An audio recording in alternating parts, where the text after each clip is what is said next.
essa coisa. Então nós vamos falar da fé divina e da fé humana, que está lá no Evangelho, no capítulo 19, item 12. E a fé é uma construção, todo mundo fala isso. Penso que todo mundo fala sobre fé e fala da construção, mas é um arcabouço de conhecimento. Porque quando a gente sabe, a gente para de ter fé e passa a ter o conhecimento. Olha que interessante. Então é assim, você acredita em Deus? Não, eu tenho certeza. Alguns de nós já conseguimos essa proeza de termos certeza da existência de Deus. Existem espíritos? Alguns de nós já temos certeza que existem. Então você ia perguntar para o Chico a questão de espírito, para ele era uma questão superada, né? Mas para muitos de nós ainda nós temos aquelas dúvidas, aquela coisa ainda na cabeça, né? Aquelas bobagens, aquelas coisas, não é? E para os médiuns que já estão familiarizados com o convívio com a espiritualidade, não tem a menor dúvida, não é uma questão de fé, é uma questão de conhecimento, de sabedoria. Então, para que a gente possa fortalecer a fé, nós precisamos continuar construindo ou continuar aprendendo. Não é por outro motivo que na doutrina espírita a gente aprende que nós precisamos fortalecer as duas asas. A asa do conhecimento e a asa do amor, não é? Da emoção e da razão. Então nós precisamos estar firmes nesse propósito para que a gente possa aprender pouco a pouco a viver e a viver cada vez melhor. Quando a gente tem certeza de algumas coisas, não é? Então para nós é tranquilo, não é? Por exemplo, a gente tem um problema, os nossos filhos, quando eles passam por algumas dificuldades que nós já passamos. Obrigado, senhor Márcio. Quer pôr para cá a água? Deixa aqui para o Napoleão jogar o que aqui, senhor Márcio? Alguma coisa, vamos ver o que ele vai jogar. Ele pode jogar para deixar eu travado depois, né? Falar assim, tá vendo? Aí, rapaz, tá brincando com isso? Então, quando os nossos filhos passam uma dificuldade que nós já passamos, quando a gente tem um problema de saúde, ou quando a gente vê alguém com um problema de saúde que nós já tivemos, e quando eu era jovenzinho, assim, uns 600 meses atrás, mais ou menos, aí teve um amigo no trabalho, que eu trabalhei num banco, um banco muito famoso, o primeiro banco que teve no Brasil. Aí ela dizia assim, quando você tiver mais idade, a nossa idade, você vai olhar para trás e vai dar risada de muitos dos problemas que você está tendo hoje. Isso é uma verdade tão grande, né? Porque hoje a gente olha para trás, lembra aquelas brigas que a gente tinha por causa de brinquedo, de carrinho, de boneca, uma briga, não queria saber, aí quebrava, aí cortava o cabelo, você ficava chateado, não dormia.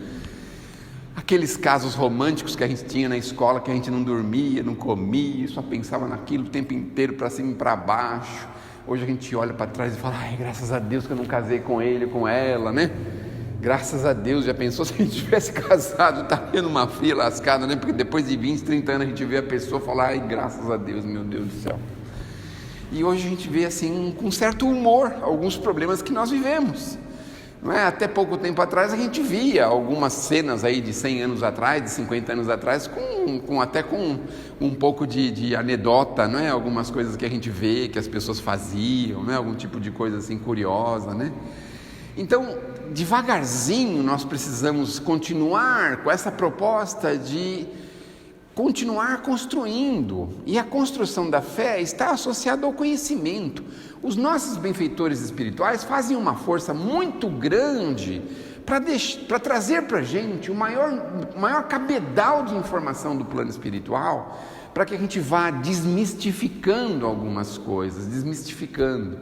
Então, por exemplo, como é que o espírito levita, por exemplo? Aí você vai lá no livro Voltei, do irmão Jacó, e ele explica para a gente, olha, a levitação mais ou menos funciona como um sistema que usam os aviões. Os aviões, eles trafegam num quadriculado no espaço. Então, se ele está numa determinada altura, não pode ter outro na mesma altura que ele. Pode ter 10 metros para cima ou 10 metros para baixo, não tem problema, mas não pode estar. Então, ele anda numa reta quadriculada.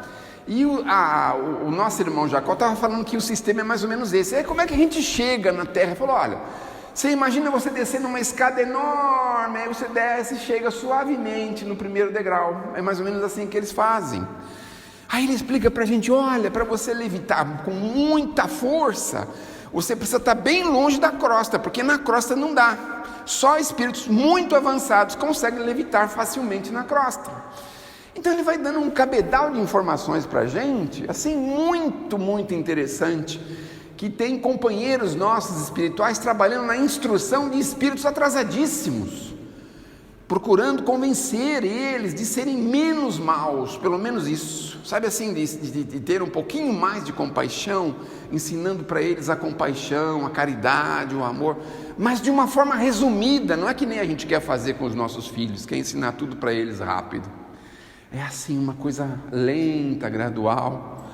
Então agora, passados 600 meses, para mim, para o senhor Moacir mais ou menos também, a gente pega os nossos filhos e fala assim, meu Deus do céu, eles foram aprendendo tão devagarzinho, né? Se a gente tivesse sabedoria na época, a gente não tinha sofrido tanto, não tinha ficado tão nervoso, né? Aí deu uma cabeçadinha aqui, aí levantou, deu um tombinho ali, levantou, deu uma coisinha aqui, e ele vai assim, num processo crescendo. Então, é essa técnica que nós precisamos usar, não só com aqueles que estão fora de nós, ou os nossos entes mais queridos, mas especialmente a nós. Nós também precisamos entender que o nosso processo de crescimento, ele não é assim emergente, rápido, ele é lento e gradual. Às vezes a gente vê uma pessoa se renovando assim fortemente, há 30 anos atrás, quando nós começamos a doutrina, e pegava o Evangelho, Livro dos Espíritos, queria falar para as pessoas, o que está escrito aqui, isso aqui serve para você, eu estive analisando isso aqui dá certinho nas coisas que você está vivendo.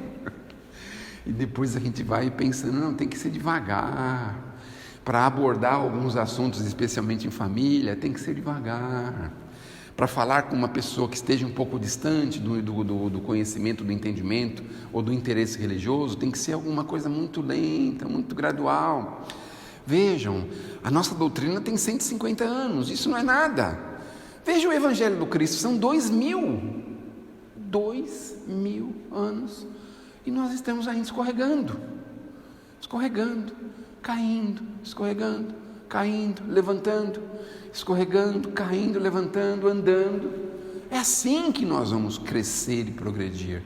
É claro que a velocidade depende de cada um de nós. Quando a gente se concentra em determinada coisa, quando a gente se dedica a determinada coisa, é claro que aquilo progride mais fácil. Então você pega uma senhora que já teve filhos e tem uma casa formada há 10, 15, 20 anos, ela faz um almoço em meia hora. Agora pega um jovenzinho que nem eu, por exemplo, não é?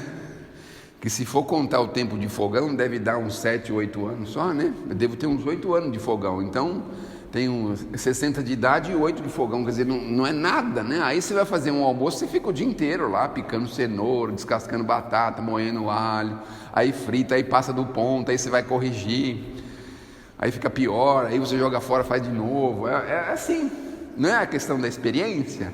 Então, com o tempo, a gente vai aprimorando técnicas. Olha, eu me lembro, para a gente relaxar um pouco, eu tinha uma tia, ela já desencarnou, já com bastante idade, quase mais de 90 anos, e ela muito ligada à minha mãe, porque ela teve muitos filhos, e a minha mãe só teve eu, e aí a minha mãe ia lá ajudar ela com os filhos, que ela tinha 7 filhos, né? Teve 8 filhos, um desencarnou depois, e ela ia ajudar lá, a minha tia lavava roupa e tal, e aí a gente ia na casa dela, depois que eu já era jovenzinho, há uns 500 meses atrás, mais ou menos, e era impressionante, assim, ela sentava na mesa para conversar com a minha mãe, eu sentadinho ali e tal, sei lá, fazendo alguma coisa. Aí ela levantava um pouquinho, mexia um troço no fogão, voltava, conversava, ia lá, mexia um pouquinho, voltava. Daqui a pouco ela punha a mesa, falava, meu Deus do céu, como é que pode uma coisa dessa? Hoje os jovenzinhos, para fazer um almoço de Natal, um jantar de Natal, eles ficam 2 dias preparando, e a minha tia fazia em meia hora, conversando ainda com a irmã. Falava, meu Deus, olha o que é a experiência, não é? Aí você pega espíritos de altíssima envergadura, eles vêm aqui e falam para a gente com uma facilidade, e colocam umas coisas assim para a gente que é tão óbvia, você fala, meu Deus, como eu não tinha pensado nisso? E o que é isso? Arcabouço de conhecimento, formação, entendimento, estudo, preparação. É isso que nós precisamos com a religião, é isso que nós precisamos com a doutrina espírita. Olha, eu vou falar uma coisa agora que não é muito confortadora. Napoleão vai me perdoar. Esses dias estava lendo um texto, e no texto estava dizendo o seguinte: quando a gente procura a solução de uma doença apenas pela ciência material, nós estamos sendo materialistas. Aí eu fiquei pensando, mas por quê? Aí ele explica: porque a gente quer resolver aquele problema sem fazer nenhuma modificação. É assim, você tem uma cirrose, você queria que tivesse um remedinho que você tomasse e curasse dela, para você continuar fazendo o quê? Continuar bebendo. Então, quando a gente procura a ciência só pela ciência, sem procurar a renovação em Jesus, nós somos materialistas. Porque a gente quer resolver um problema sem preocupar-se com a menor modificação que nós precisamos ter diante dele. E vocês hoje já sabem, todo mundo já sabe disso, os nossos problemas físicos estão associados a nós. A nós quem? Nós, seres espirituais que somos. Estamos impregnados de problemas no perispírito, porque nós trafegamos pela terra, cambaleando, caindo, escorregando, batendo a cabeça. É óbvio que nós temos consequência disso. Mas aí quando vem o problema, tem que acender uma luzinha, a gente fala assim: aonde eu preciso modificar? Aí nós estamos indo atrás de uma cura real. Por que na casa espírita os benfeitores espirituais não prescindem de nós passarmos por um salão igual a esse, para refletirmos juntos, para conversarmos os problemas juntos, para encontrarmos a solução juntos, para despertarmos juntos para determinado caminho, determinada realidade? Por que eles não prescindem disso? Por que algumas pessoas querem chegar e entrar direto lá para falar com o Espírito? Porque elas não querem renovação, não querem modificação. Aliás, nós fizemos isso por 1850 anos, que a gente queria lá que houvesse assim uma coisa assim, super divina, que intervisse na gente e resolvesse os nossos problemas assim, naturalmente, facilmente. E nós precisamos nos alertar de que se estamos vivendo um problema, nós precisamos buscar saber aonde nós precisamos renovar. Isso é a primeira coisa. Nós espíritas temos essa obrigação. Então não é chegar na farmácia: estou com uma dor de cabeça, você toma aí um remedinho de dor de cabeça, estou com um estômago, estou com isso, estou com aquilo. Isso materialmente falando, tudo bem. Mas nós precisamos entender de renovação interior. E aí a gente vê pessoas, é um problema para a ciência, assim, é uma incógnita para a ciência saber que são pessoas que são super imunizadas. Meu Deus do céu, o cara vive no meio da confusão, no meio do hospital, no meio do problema, no meio da dificuldade, e a pessoa não fica doente. Ele tem uma proteção divina. Talvez não seja isso. Talvez ele já tenha trabalhado e resolvido os problemas maiores interiormente que ele possa ter tido. Talvez seja isso.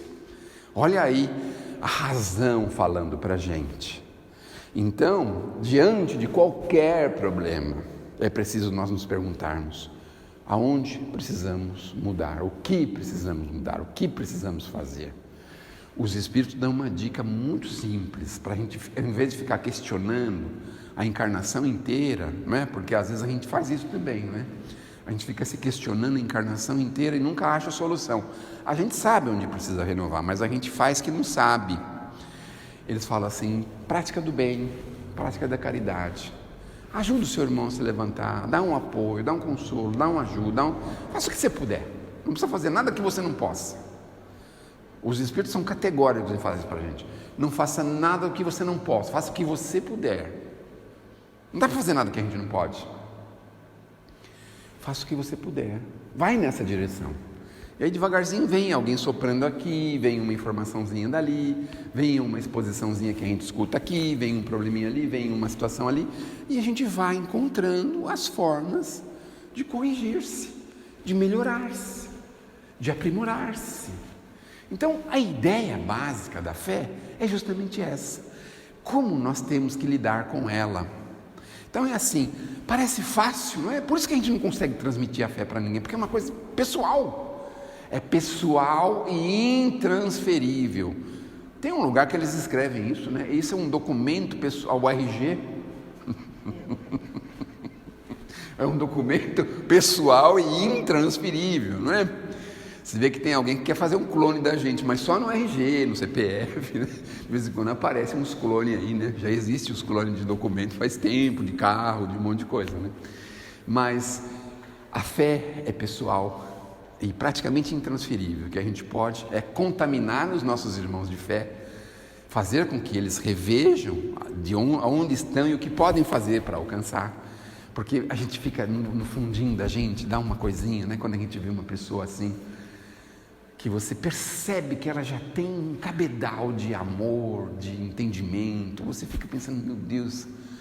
Eu conheci um senhor uns anos atrás, ele também já desencarnou. Aliás, outro dia, vamos relaxar um pouco. Eu peguei o álbum de casamento meu, da minha esposa, para mostrar para uma pessoa que foi em casa, né? Aí falou, quem é esse aqui? Eu falei, esse aqui já morreu. Esse aqui já morreu. Esse aqui...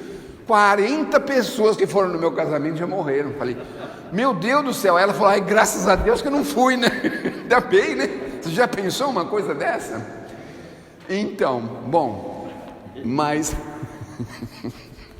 com o tempo a gente vai percebendo, né? Que nós precisamos devagarzinho se entrosar, se inteirar e contaminar com a nossa fé. Porque eu tinha um senhorzinho, como eu estava dizendo, um amigo meu, conhecido meu, com bastante idade já também, já desencarnou, né? Foi por isso que eu falei do álbum. E aí a gente tinha nele assim um exemplo, porque as pessoas vinham com aquele problema. Eu me lembro que, não posso falar o nome das casas, o nome dos lugares, porque eu não posso pagar direito autoral, né? Então, eu lembro que tinha uma casa que chegou lá, a gente ia dar passe nas crianças da escola. Aí apareceu lá uma pessoa nova que assumiu, querendo modificar as coisas. Ele falou assim, não pode dar mais passe nas crianças da escola, porque a escola é pública. Aí todo mundo foi lá falar com ele, meu Deus do céu, não quero mais deixar de dar passe.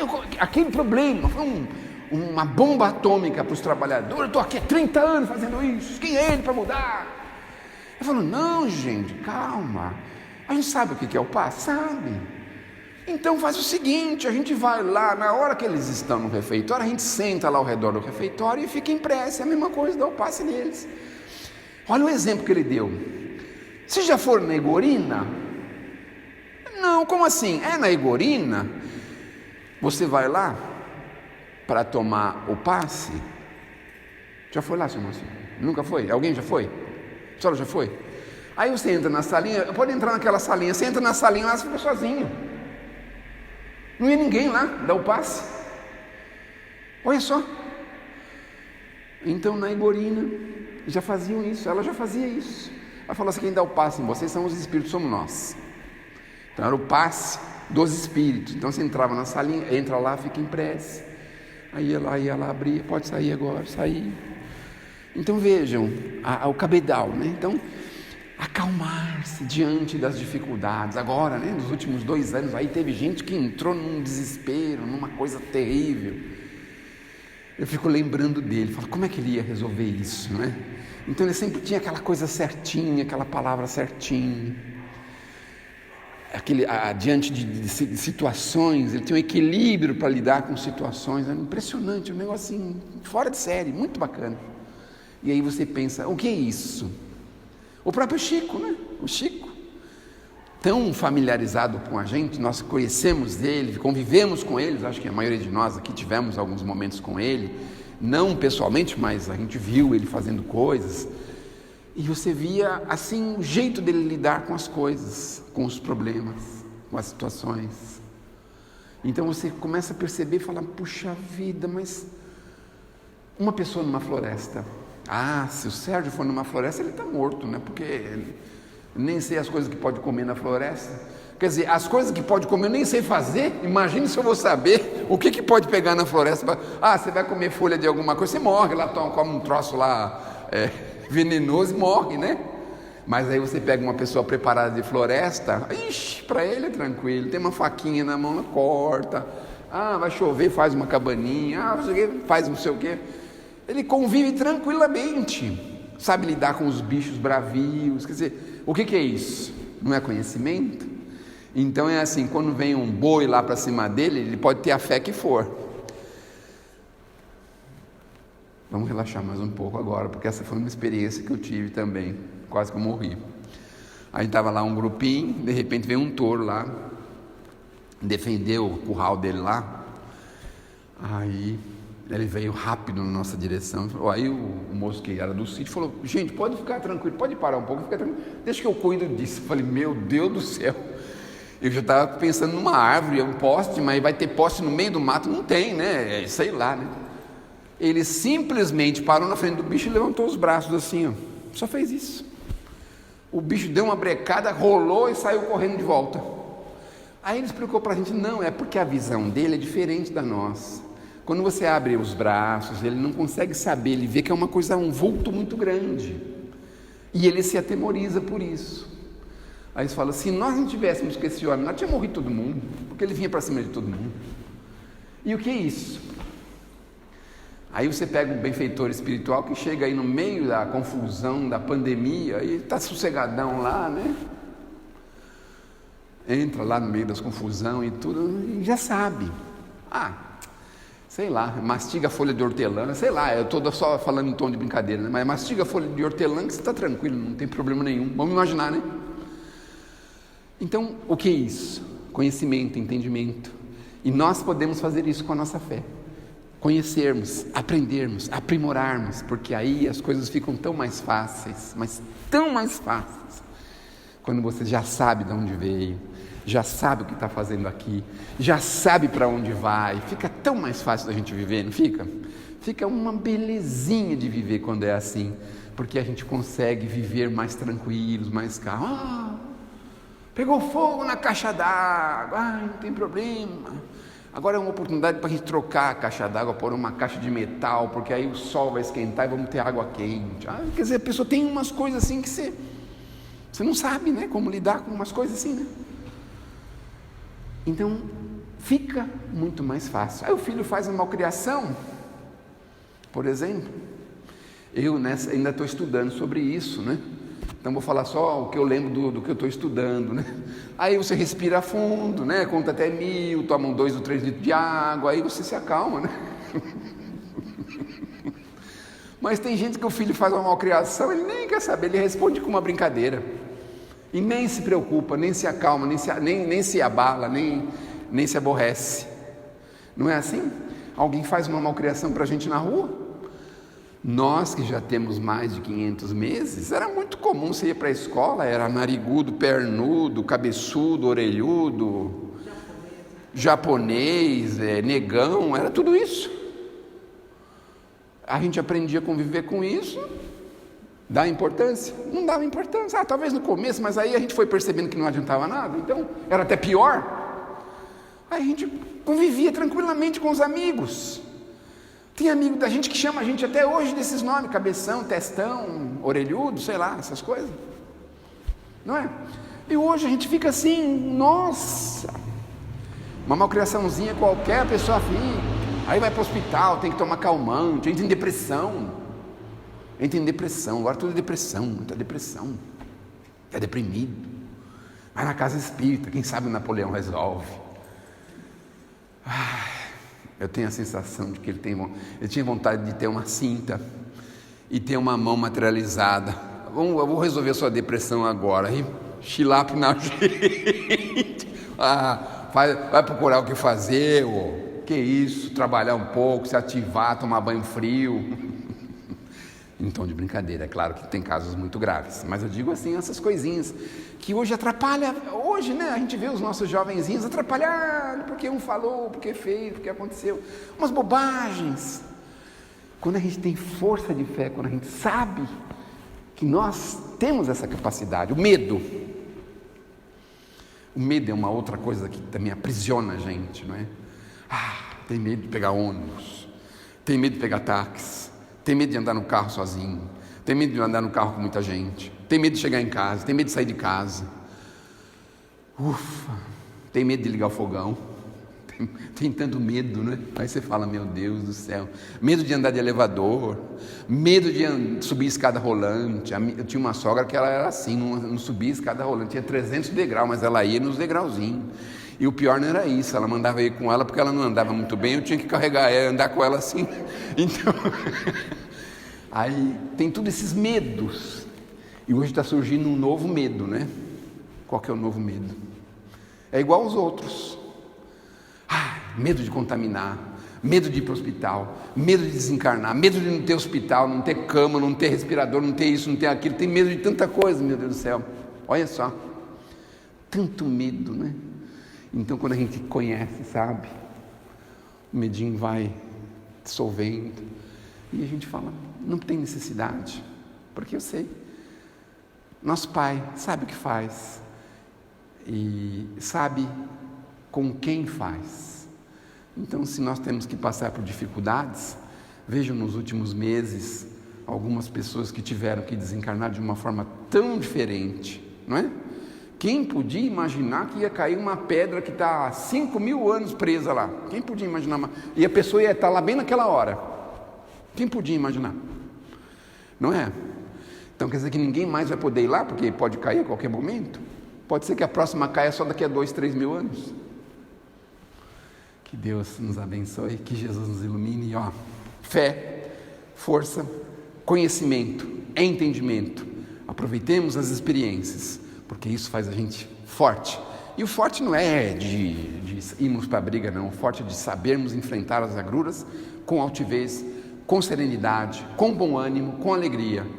Porque é isso que nós precisamos para viver intensamente. Quando a gente enfrenta as nossas dificuldades com força, a gente passa por elas muito mais fácil.